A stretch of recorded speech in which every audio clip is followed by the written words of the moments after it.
আজকের ইফতার আয়োজনে নান এবং হালিম বানিয়েছিলাম। হালিমটা খেতে ভীষণই মজা হয়েছিল এবং নানটা অনেক সফট হয়েছিল। আমি যেভাবে নান বানাই সেটা আপনাদের সাথে শেয়ার করছি।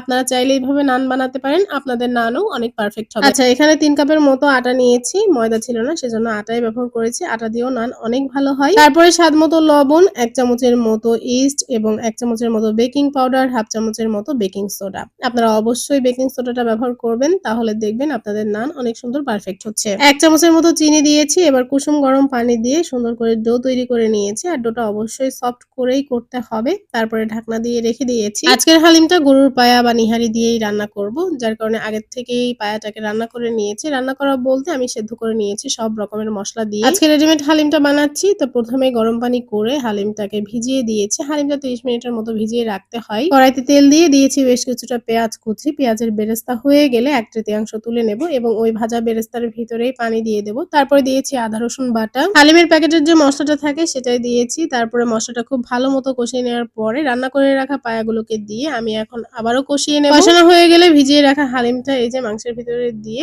এখন অনবরত নাড়তে থাকবে। এরপরে পরিমাণ মতো পানি দিয়ে এটাকে রান্না করে নেব। রান্না হয়ে গেলে ওপর দিয়ে বেরেস্তা দিয়ে চুলার জালটা বন্ধ করে দেব। রেডি হয়ে গেল আমার হালিম। আচ্ছা, এবার নান বানানোর পালা। আপনারা দেখেইছেন ভিডিওতে যে কত সুন্দর এই আটার ডোটা ফুলে দ্বিগুণ হয়ে গিয়েছিল।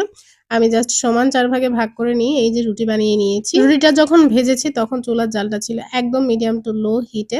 তারপরে সময় নিয়ে এটাকে আমি ভেজে নিয়েছি। আমি অবশ্য আজকে একটু বাটারও ব্যবহার করেছি। আপনারা চাইলে এমনিই এটাকে ভেজে নিতে পারেন। এমনিও অনেক সুন্দর ফুলবে। নান এবং হালিম রেডি। আলহামদুলিল্লাহ আজকের ইফতারটা খুবই ভালো হয়েছে। কালকে কথা হবে আপনাদের সাথে। আল্লাহ হাফেজ।